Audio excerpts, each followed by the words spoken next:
नमस्ते। मैं अविनाश आप सबका टाइम एंगल ट्रेडिंग चैनल में स्वागत करता हूँ। जैसे कि कल मैंने कहा था कि नीचे में सपोर्ट तो ले रहा है लेकिन कंफर्टेबल कंफर्टेबल महसूस नहीं हो रहा है। तो ऊपर की तरफ ना आज भी निफ्टी में और बैंक निफ्टी में ऊपर की तरफ ओपन करके वहाँ से एक सेलिंग प्रेशर जाते जाते दिखाई दिया। बैंक निफ्टी में तो सेलिंग प्रेशर दिखाई दे रहा है। उसका वजह ये है कि एचडीएफसी का जो मर्जर है वो कंपल्सन कल जाके वो स्क्वेयर अप करनी पड़ेगी। पोजीशन जिसकी है उनको स्क्वेयर अप करनी पड़ेगी एफएनओ में।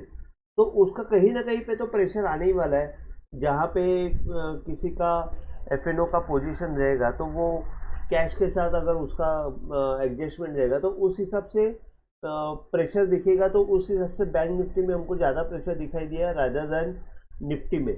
तो उस हिसाब से नीचे की तरफ मूवमेंट आई। लेकिन अगर आप देखेंगे जैसे कि कल मैंने बोला था यहाँ पे आज का जो मॉर्निंग में जैसे ये लो के नीचे ये लो मारा तो ये आज सुबह ये बाय कॉल जनरेट हुआ।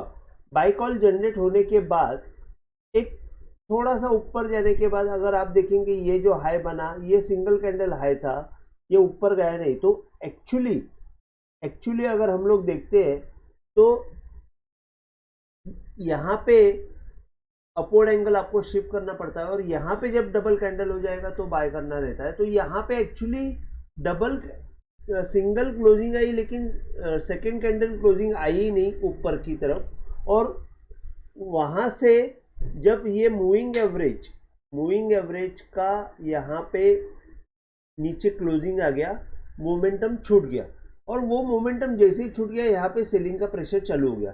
तो यही चीज़ मैं आपको बताने के लिए ये मूविंग एवरेज मैंने डाला हुआ है कि बहुत सिंपलिस्टिकली ये काम करेगा। आपको मैं बता रहा हूँ कि ये जो हाई के ऊपर, मैं एक बार रिपीट करता हूँ, ये हाई के ऊपर हमने जैसे ही अपवर्ड एंगल डाला, ये अपवर्ड एंगल डालने के बाद ये ऊपर की साइड में ब्रेकआउट देने की कोशिश कर रहा है। ऊपर की साइड में ब्रेकआउट देने के बाद हमको सेकेंड कैंडल का क्लोजिंग के सेकेंड कैंडल के हाई के ऊपर बाय करना है, ये पता है।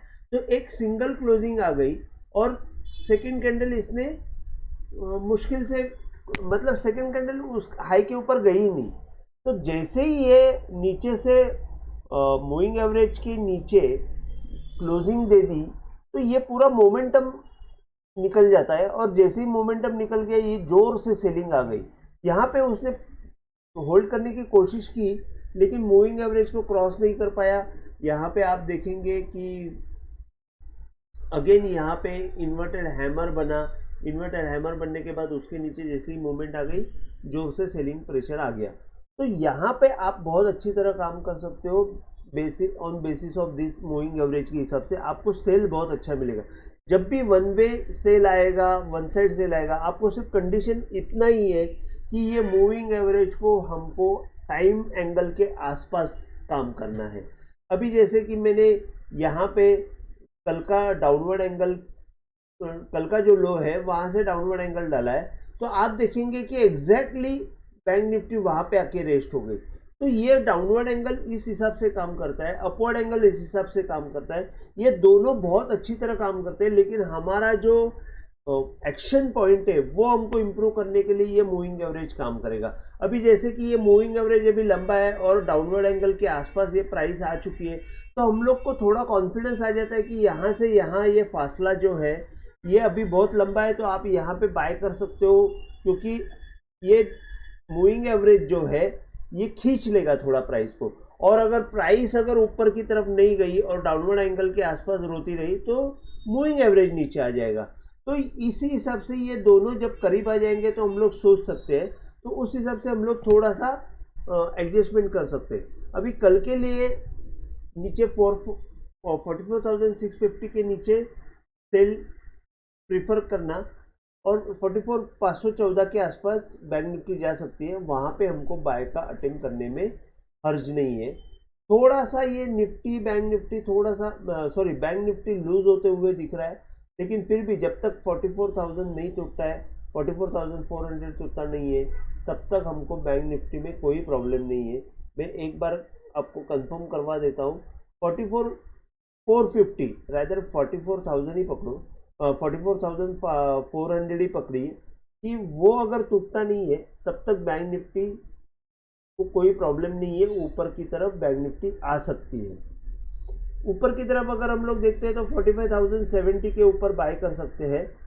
उसके बाद 45,300 और ऊपर के पॉइंट्स मैंने सेम रखे हुए। तो यहाँ पे आपको मैंने बताया कि सेल सिग्नल कैसे जनरेट हुआ। अगर हम नॉर्मली देखते हैं तो सेल सिग्नल जो है ये हाई के ऊपर, या हाई मारने के बाद ये लो का अगर हम लोग डाउनवर्ड एंगल डालते हैं तो यहाँ पे एग्जैक्ट सेल सिग्नल आता है।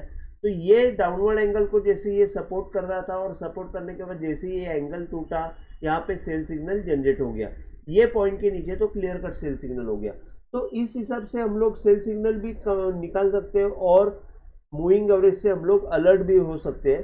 तो हमको कॉम्बिनेशन में काम करने में मज़ा आएगा। इसके आगे हम लोग, ये मेरा रह गया, ये मेरा क्या बोलते हैं कि ट्रेड रह गया, ये एक्सक्यूज हम लोग दे नहीं पाएंगे। हम लोग को अच्छा ट्रेड करने को पहले ही हम लोग रेडी रह सकते हैं। तो ये हो गया बैंक निफ्टी में। निफ्टी का मैं बता देता हूँ।